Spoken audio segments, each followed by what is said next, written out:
Drop it.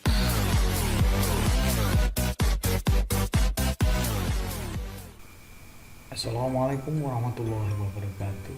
Baik, terima kasih teman-teman. Kita berjumpa lagi dalam mata kuliah rancangan pembelajaran. Pada pertemuan hari ini kita akan membahas terkait dengan pengembangan pengalaman belajar.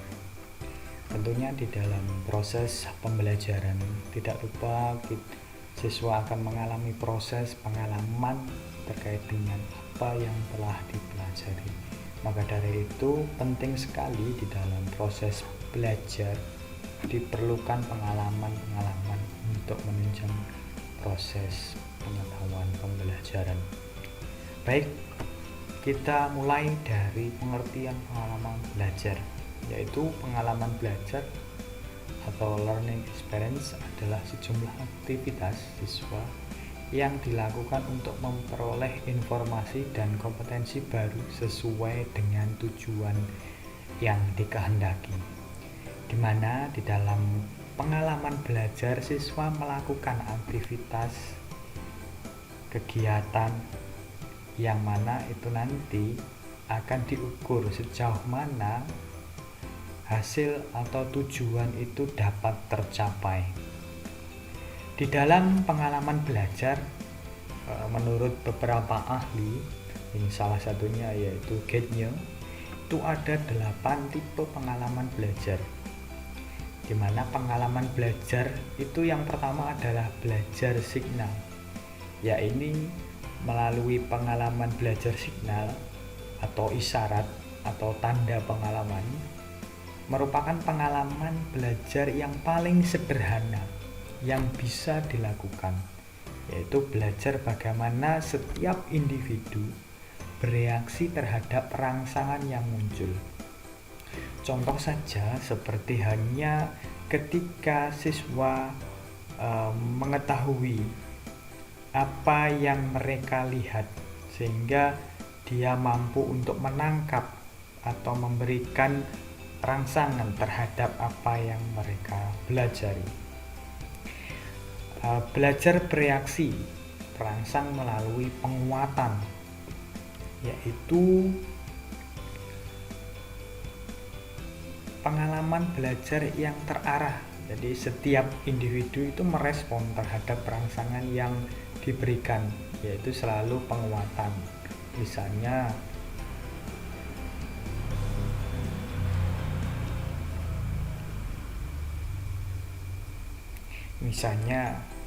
dengan reward.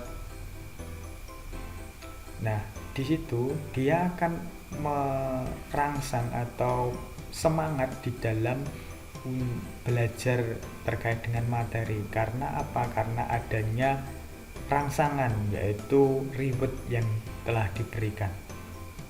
Yang ketiga yaitu pengalaman belajar membentuk rangkaian, adalah belajar merangkai atau menghubungkan gejala atau faktor sehingga menjadi satu kesatuan atau rangkaian yang utuh dan fungsional. Belajar ini terjadi dengan munculnya stimulus lain setelah stimulus satu direspon. Dengan demikian, pengalaman belajar itu bersifat menjadi lebih kompleks. Yang selanjutnya yaitu belajar asosiasi verbal, yakni pengalaman belajar dengan kata-kata manakala ia menerima rangsangan. Jadi mampu membahas sesuatu melalui kata-kata akan lebih sulit dibanding dengan reaksi hanya melalui tindakan. Oleh karena itu dituntut adanya kemampuan nalar seseorang. Yang selanjutnya yaitu belajar membedakan atau diskriminasi, yakni pengalaman belajar mengenal sesuatu karena ciri-ciri yang memiliki kekhasan tertentu. Walaupun seseorang menghadapi objek yang sama, tetapi satu orang tersebut dapat membedakannya. Yang selanjutnya yaitu belajar konsep, adalah pengalaman belajar dengan menentukan ciri atau atribut dari objek yang dipelajari sehingga objek tersebut ditempatkan dalam klasifikasi tertentu. Nah, selanjutnya yaitu belajar aturan atau hukum, di mana Belajar aturan atau hukum adalah pengalaman belajar dengan menghubungkan konsep-konsep pembelajaran, sehingga pengalaman belajar ini dirangsang untuk menemukan sebuah prinsip atau kaidah melalui pengalaman dari setiap gejala. Hal ini akan lebih mudah jika dilakukan di dalam proses pembelajaran yang berupa saintifik atau sains, berupa bisa matematika, IPA, yang itu akan merubah dari gejala-gejala yang diamati sehingga menemukan konsep yang seharusnya. Contohnya, ketika siswa dihadapkan kepada masalah terkait dengan kehidupan sehari-hari, contohnya di dalam mengukur luas dari lantai. Nah, di situ diperoleh manakala konsep dari luas atau keliling bangun tersebut asal mualnya dari dimana dia menemukan konsep tersebut dari perkalian, bilangan, sehingga konsep-konsep tersebut mendukung adanya konsep baru, yaitu bisa berupa luas. Yang selanjutnya adalah belajar problem solving, yaitu adalah pengalaman belajar yang untuk memecahkan suatu persoalan melalui penggabungan beberapa kaidah atau aturan. Pengalaman belajar pemecahan ini merupakan pengalaman belajar yang paling kompleks karena membutuhkan kemampuan nalar untuk menangkap berbagai aturan atau hukum yang berkenaan dengan masalah yang ingin dipecahkan. Sedangkan setiap hukum itu akan dapat dipahami manakala tersusun sejumlah informasi yang diperoleh. Itu kedelapan aspek atau tipe pengalaman belajar menurut Gettinger. Sedangkan menurut Piaget, di dalam belajar diri siswa, setiap individu itu melalui proses konstruksi pengetahuan. Oleh sebab itu, teori belajar Piaget ini dikenal dengan teori konstruktivistik. Di mana teori konstruktivistik ini bukanlah sekedar menghafal, akan tetapi proses mengkonstruksi pengetahuan itu melalui pengalaman-pengalaman yang sudah dilakukan oleh siswa sebelumnya, sehingga pengetahuan bukanlah hasil pemberian dari orang lain seperti hanya guru, tetapi hasil dari proses mengkonstruksi yang dilakukan setiap individu, di mana di dalam tahap pengembangan belajar itu ada 3 aspek yang perlu diperhatikan teman-teman di dalam mengembangkan pengalaman belajar, yaitu tahap pertama, itu tahap pra-instruksional, di mana di dalam tahap ini tahap yang harus ditempuh oleh guru pada saat ia memulai proses belajar mengajar. Beberapa kegiatan yang dapat dilakukan oleh guru atau oleh siswa, seperti guru menanyakan kehadiran siswa, mencatat siapa yang tidak hadir, bertanya kepada siswa sampai di mana pembahasan pembelajaran sebelumnya, mengajukan pertanyaan kepada siswa di kelas atau siswa tertentu tentang bahan pelajaran yang sudah dipelajari sebelumnya, sehingga siswa mampu untuk menangkap maksud dan tujuan yang akan dipelajari pada bab yang akan datang. Yang selanjutnya, memberikan kesempatan kepada siswa untuk bertanya mengenai bahan pelajaran yang belum dikuasai, mengulangi kembali bahan pelajaran yang lalu secara singkat tetapi mencakup semua aspek yang telah dibahas sebelumnya. Tujuan ini pada hakikatnya adalah untuk mengungkapkan kembali tanggapan siswa terhadap bahan yang telah diterima dan menumbuhkan kondisi belajar dalam hubungannya dengan pelajaran hari itu. Jadi seperti halnya tahap pra-instruksional di sini adalah mempersiapkan diri siswa untuk siap, dalam artian siap yaitu bisa menguasai konsep atau pelajaran yang akan dipelajari melalui langkah-langkah mulai dari aspek fisik maupun psikis. Dari aspek fisik, apakah sehat, sudah makan, keadaan ceria atau belum. Aspek psikis, jadi keadaan siswa itu bagaimana, apakah senang, apakah tidak, kondisi emosional siswa, terus juga konsep-konsep yang telah dipelajari sebelumnya mampu dikuasai atau tidak, yang mana ini nanti akan digunakan untuk proses pembelajaran pada saat itu juga. Tahap kedua yaitu tahap instruksional, di mana tahap instruksional di sini pengajar atau tahap inti, yaitu tahapan memberikan pengalaman belajar pada siswa. Tahap instruksional ini sangat tergantung pada strategi pembelajaran yang akan diterapkan. Jadi guru harus pandai bagaimana mengatur strategi belajar yang sesuai dengan kondisi siswa, materi pelajaran, ataupun juga lingkungan atau kelas, ruang kelas, sehingga akan menimbulkan rasa nyaman di dalam proses belajar. Secara umum dapat didefinisikan di dalam tahapan instruksional, yaitu yang pertama adalah menjelaskan pada siswa tujuan pelajaran yang harus dicapai. Jadi pada tahap ini apa yang akan dicapai oleh siswa di dalam proses belajar itu harus disampaikan di tahap instruksional. Yang kedua, membahas pokok materi yang telah dituliskan tadi. Jadi ada setiap pokok materi yang dibahas sebaiknya diberikan contoh konkret. Jadi di dalam proses belajar pada saat itu usahakan di dalam mengajar itu lebih menekankan kepada aspek kejelasan sehingga tidak melebar kemana-mana, sehingga siswa itu mampu menangkap maksud dan tujuan dari proses belajar hari ini. Yang ketiga yaitu penggunaan alat bantu pengajaran untuk memperjelas bahasan setiap pokok materi.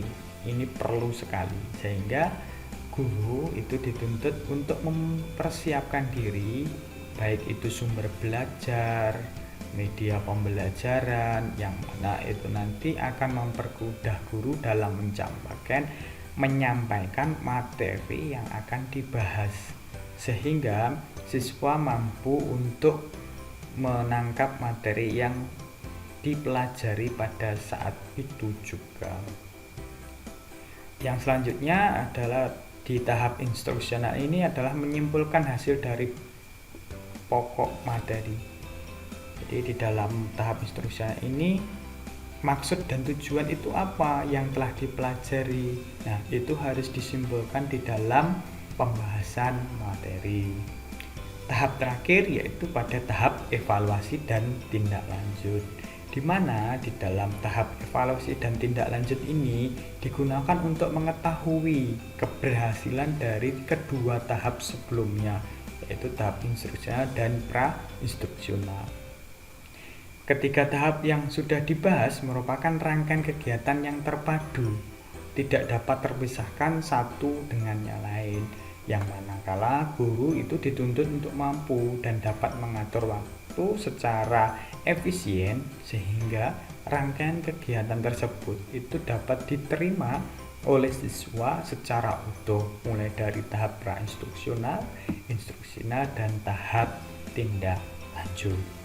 Tahapan itu harus mencakup ke semua, mulai dari persiapan, inti, serta penutup.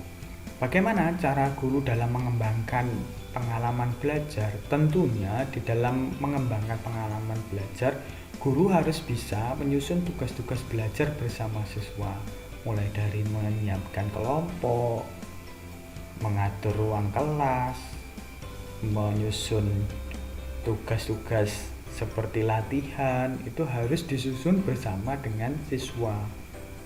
Yang kedua, itu memberikan informasi tentang kegiatan pembelajaran yang harus dilakukan. Seperti halnya contoh, siswa diberikan lembar kerja, sehingga informasi-informasi yang didapat siswa di dalam proses pengalaman belajar itu diperoleh melalui tahapan-tahapan.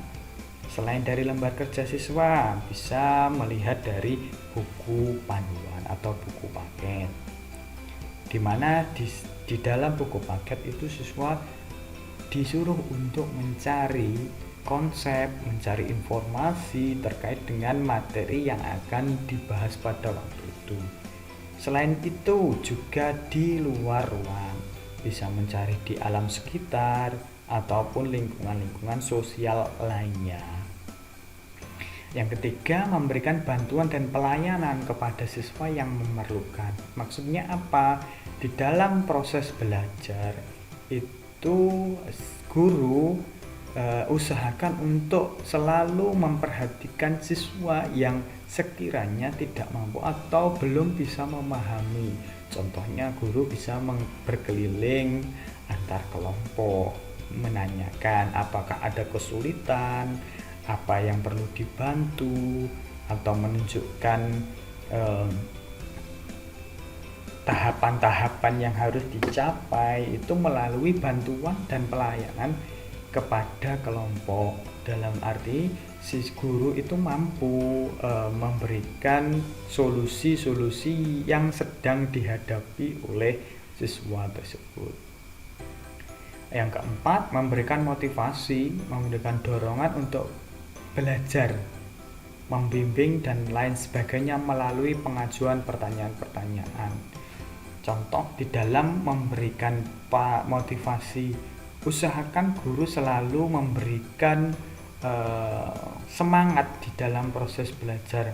Mungkin bisa melalui mimik atau lesan, seperti hanya pujian, seperti hanya yang lain, ataupun dalam bentuk selain dari mimik, yaitu dalam bentuk nyata seperti hanya tepuk tangan ataupun rewards ataupun dan yang lain. Itu akan mendorong siswa untuk terus giat di dalam proses belajar, mendorong siswa untuk terus belajar, sehingga siswa itu merasa dirinya diperhatikan oleh gurunya, sehingga akan timbul semangat untuk terus belajar.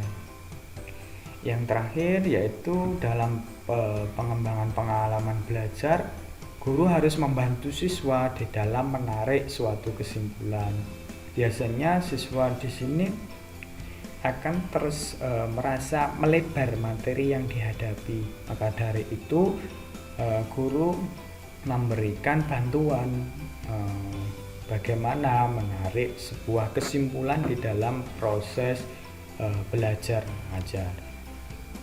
Ya, itu aspek dari cara guru di dalam mengembangkan pengalaman belajar.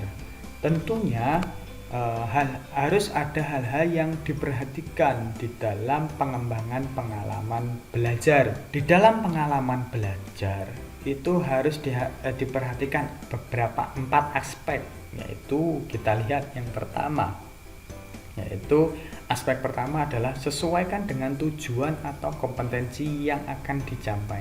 Jadi di dalam proses belajar itu terarah apa yang hendak ingin dicapai guru di dalam proses belajar. Maka dari itu harus disesuaikan aspeknya sesuai dengan kompetensi yang akan dicapai. Seumpamanya hari ini adalah kompetensi dasarnya adalah mengetahui ciri-ciri hewan mamalia. Ya, berarti apa yang harus dicapai? Bagaimana guru menyampaikan media sumber belajar apa yang cocok, strategi apa yang cocok di dalam proses pengembangan materi. Maka dari itu usahakan di dalam mengembangkan pengalaman belajar itu harus mencapai atau sesuai dengan kompetensi yang akan dicapai. Yang kedua, sesuaikan dengan jenis bahan atau materi pelajaran. Jadi di dalam mengembangkan pengalaman belajar itu tidak lepas dari materi yang akan dibahas. Jangan sampai pengalaman belajar itu tidak menyentuh materi di dalam pelajaran yang dicapai. Yang ketiga, yaitu perlu diperhatikan ketersediaan sumber belajar. Sebagai contoh, jadi ketika kita menyampaikan pengalaman belajar atau sumber belajar, contohnya adalah alat transportasi. Jangan sampai siswa tidak mengetahui transportasi yang ada di lingkungan sekitar siswa. Contohnya ketika kita mengajar di lingkup luar, atau contoh saja di luar Jawa, kita menyampaikan transportasi kereta, padahal di luar Jawa itu tidak ada kereta, contohnya di Papua. Bagaimana menyampaikan? Nah, itu harus disiasati bagaimana guru mampu tetap menyampaikan sumber belajar, tetapi tetap mengindahkan dari aspek-aspek ketersediaan dari sumber belajar. Yang keempat, yaitu harus disesuaikan dengan karakteristik siswa. Jadi otomatis di dalam mengembangkan pengalaman belajar akan sangat berbeda ketika kita ngajar di perkotaan, akan berbeda dengan kita mengajar di pedesaan. Karakteristik dari siswa kota dengan karakteristik siswa di desa itu jelas berbeda. Maka dari itu harus disesuaikan kondisi siswa sesuai dengan tempat atau tinggal mereka masing-masing. Prinsip dalam memperhatikan pengembangan belajar, yaitu di dalam pengalaman belajar, prinsipnya yaitu tadi berorientasi kepada tujuan. Jadi di dalam pengalaman belajar ditentukan dari keberhasilan siswa dapat mencapai tujuan pembelajaran. Usahakan di dalam mengembangkan pengalaman belajar itu tujuannya paling tidak 70% di dalam kelas, 70% itu mampu dicapai di dalam ketuntasan klasika, sehingga dikatakan proses belajar itu berhasil. Yang kedua, pada aktivitas. Jadi pengalaman belajar siswa itu harus dapat mendorong siswa agar beraktivitas, melakukan sesuatu. Jadi aktivitas di sini tidak dimaksud terbatas pada aktivitas fisik, akan tetapi juga meliputi aktivitas yang bersifat psikis seperti aktivitas mental.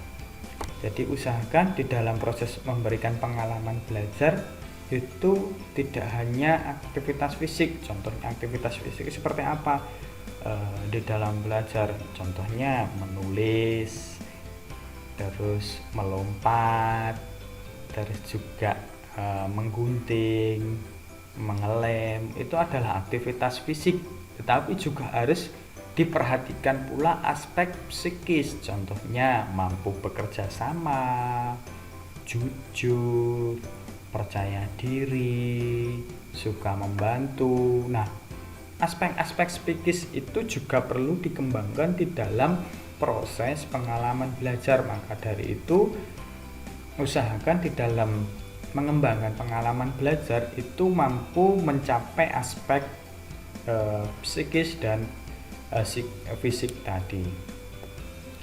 Selanjutnya yaitu ke aspek individualitas. Jadi pengalaman belajar itu dirancang untuk setiap individu siswa, di mana di dalam pengalaman belajar itu siswa harus mampu mencakup pengalaman belajar setiap individu.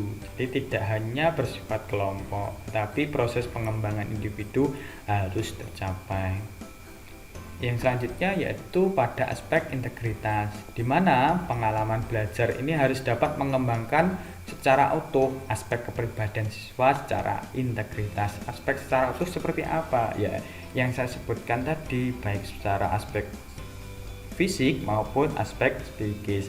Maka dari itu di dalam proses pembelajaran yang sekarang ini dianut yaitu pembelajaran K13, di mana pembelajaran K13 di situ mampu mengukur ketercapaian proses pembelajaran dari berbagai aspek, yaitu mulai dari aspek kognitif yaitu pengetahuan, aspek afektif yaitu sikap, terus kejujuran, dan aspek psikomotor. Ketiga aspek ini penting di dalam proses pengembangan belajar. Maka dari itu digunakanlah proses pembelajaran K13 di sini. Hal yang dapat membantu guru dalam memberikan pengalaman belajar. Jadi tidak secara serta-merta guru ngajar langsung diajarkan ini, terus proses belajar terlaksana, tidak. Jadi di dalam proses memberikan pengalaman belajar, guru harus ditunjang berbagai hal, yaitu yang pertama yaitu multi metode. Jadi di dalam proses belajar harus dikembangkan metode-metode yang cocok dan sesuai dengan materi yang akan dibahas. Cocok dan sesuai seperti apa? Yaitu ada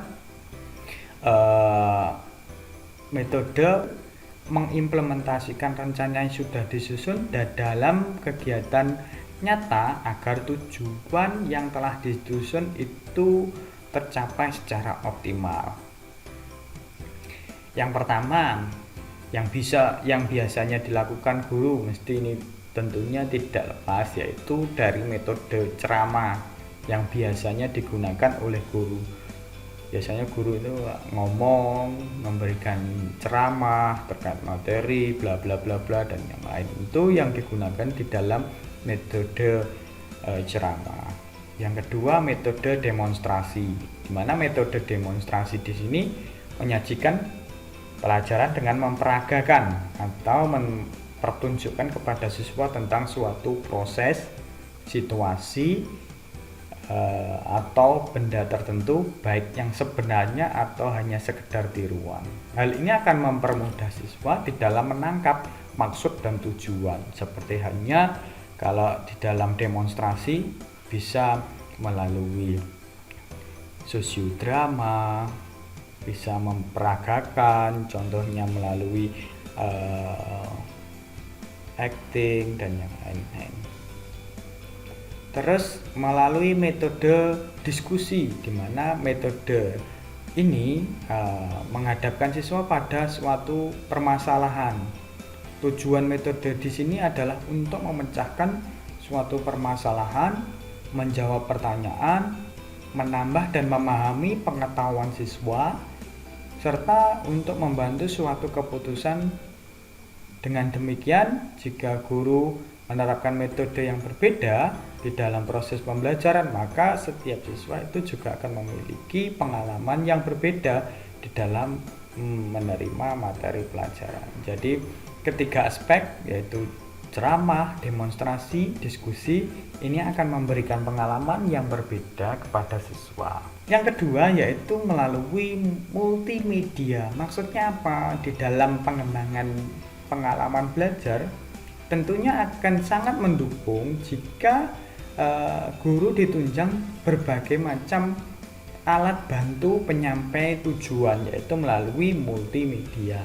Biasanya di dalam pengembangan ini tidak lepas yang saat ini lagi di booming, yaitu media interaktif. Jadi pengalaman belajar atau media yang digunakan itu mampu digunakan secara efektif baik oleh siswa, sehingga siswa mampu menangkap maksud dan tujuan yang dicapai. Yang kedua, melalui media visual. Media visual di sini bisa berupa gambar, bisa kertas, bisa pamflet, bisa peta dan yang lain, yang mana siswa mampu menangkap dari apa yang dia lihat. Yang selanjutnya media audio visual. Audio visual di sini maksudnya siswa mampu menangkap materi yang didengar, yaitu yang didengar melalui recorder atau perekaman, sehingga siswa mampu menangkap maksud dan tujuan, ataupun juga melalui kinestetik, maksudnya di dalam belajar itu tidak harus di dalam kelas, bisa berupa di luar kelas. Jadi media-media yang sekiranya bisa digunakan di luar kelas itu bisa digunakan untuk mendukung proses belajar. Jadi di dalam guru membantu di dalam pengalaman belajar, yaitu ketersediaan metode dan media, ini akan sangat menunjang sekali di dalam proses memberikan pengalaman belajar, sebab dengan melalui pengalaman belajar siswa dapat meningkatkan kompetensi dasar sesuai dengan tujuan yang akan dicapai. Selain dari multimedia atau multi metode, tidak lepas pula yaitu berbagai macam strategi di dalam proses belajar. Maksudnya apa? Strategi pembelajaran ini akan sangat berpengaruh di dalam siswa menangkap maksud dan tujuan serta hasil yang akan diperoleh, sehingga strategi yang cocok atau strategi yang tepat itu akan mempercepat penangkapan materi. Tapi sebaliknya, jika strategi kurang tepat, maka siswa hanya merasa bosan, merasa jenuh dengan materi atau strategi yang hanya berpacu pada satu strategi saja. Jadi perlu pengembangan strategi di dalam proses belajar, tidak hanya satu strategi. Mungkin di dalam proses pengembangan perlu adanya gabungan dari berbagai macam strategi. Di mana di sini saya hanya menyampaikan ketiga strategi.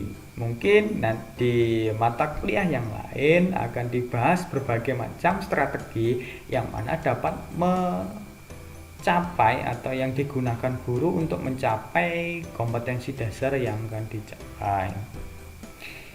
Yang akan bahas di dalam strategi di sini yang jelas ada satu, strategi pembelajaran ekspositori, di mana strategi pembelajaran ekspositori di sini itu menekankan kepada proses penyampaian materi secara verbal dari seorang guru kepada sekelompok siswa dengan maksud agar siswa itu dapat menguasai pembelajaran secara optimal.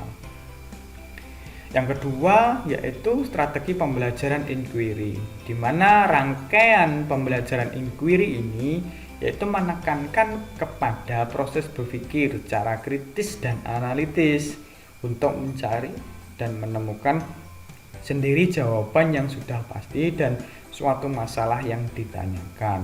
Guys, di sini aspek inquiry, siswa mampu menemukan konsep dari berbagai macam hal yang dipelajari, mulai dari merumuskan masalah, terus mengumpulkan informasi, memberikan hipotesis awal, sampai dengan menyimpulkan sebuah konsep. Itu terkait dengan strategi pembelajaran inquiry.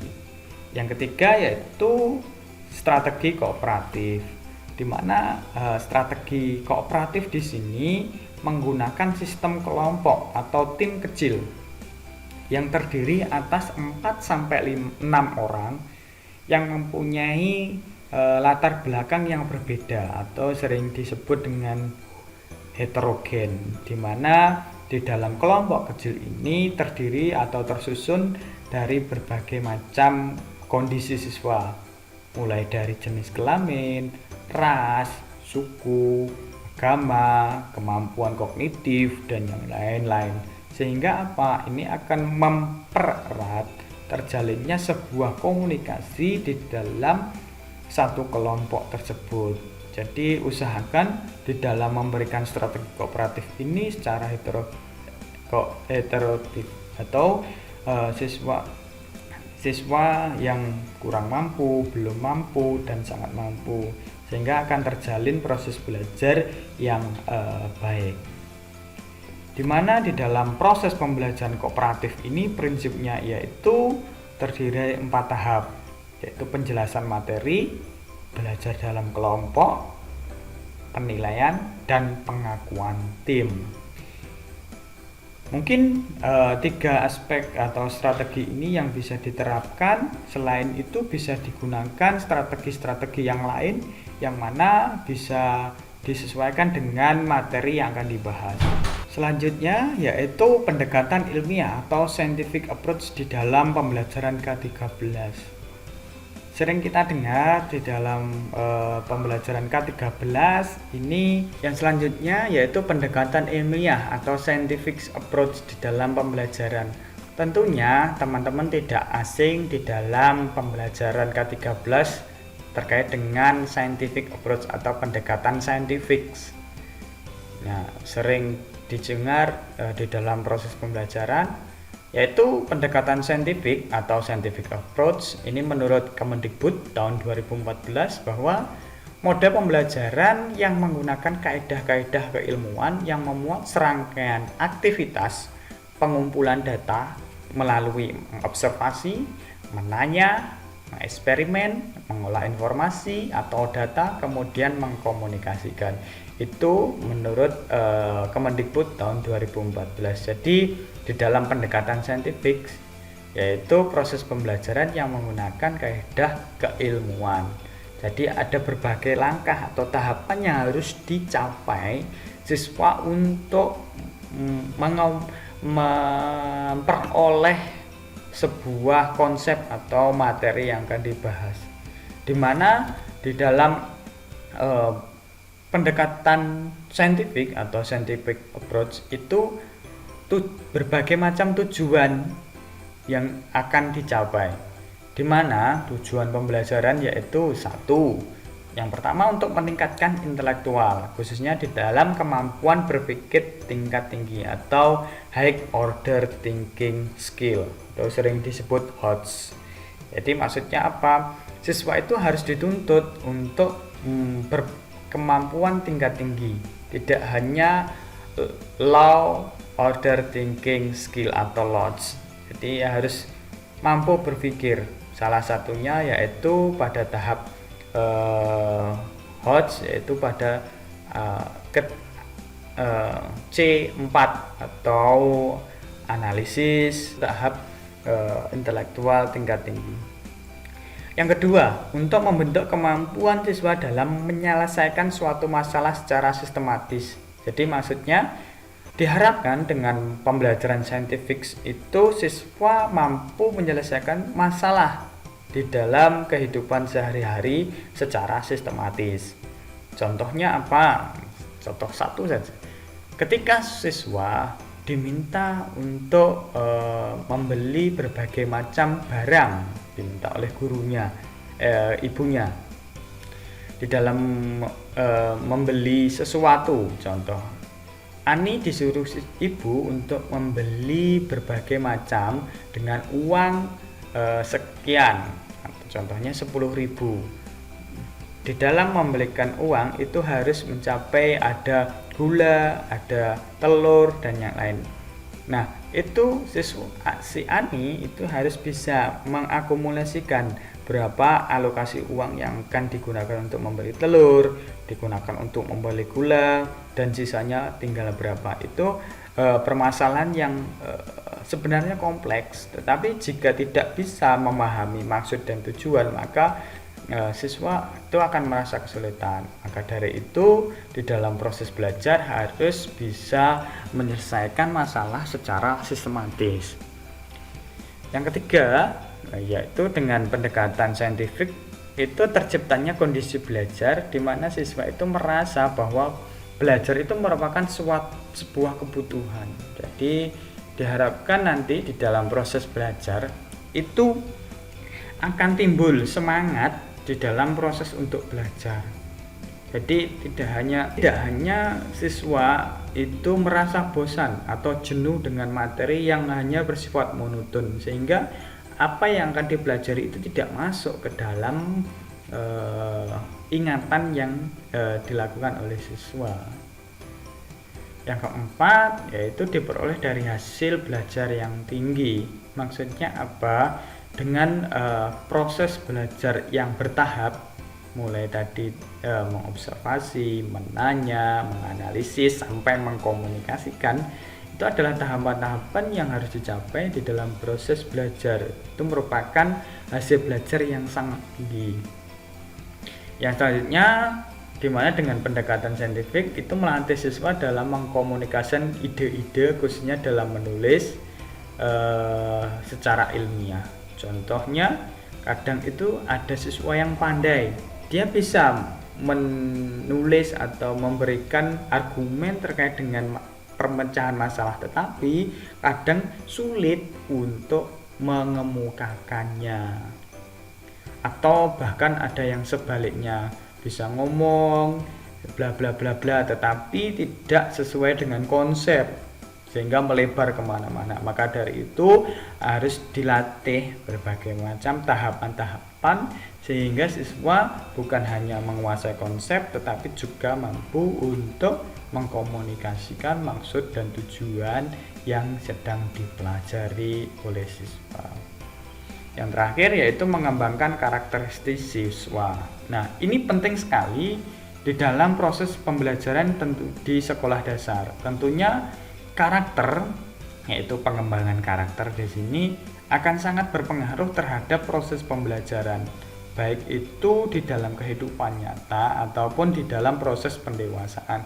Maka dari itu perlu dan sangat butuh sekali mengembangkan karakter-karakter siswa di sini. Karena saat ini proses pembelajaran saintifik atau K13 di sini mengedepankan pada pengembangan karakter. Itu ada 18 karakter. Contoh salah satunya ada jujur, bertanggung jawab, cinta tanah air, dan yang lain-lain. Nah, 18 karakter di sini tidak harus semua, tetapi paling tidak ada beberapa karakter yang muncul di dalam proses pembelajaran K13 yang sedang berlangsung. Tentunya di dalam pembelajaran itu harus mengedepankan melalui pendekatan saintifik, yaitu berbagai macam ataupun langkah-langkah yang bisa ditempuh baik itu guru atau siswa di dalam menemukan sebuah konsep. Itu yang pertama ada aspek mengamati atau observation, di mana siswa dapat mengamati atau mencari kegiatan informasi, bisa melihat, bisa mendengar, bisa membaca, ataupun bisa menyimak dari sumber belajar yang diberikan atau sumber belajar yang ada di dalam materi tersebut.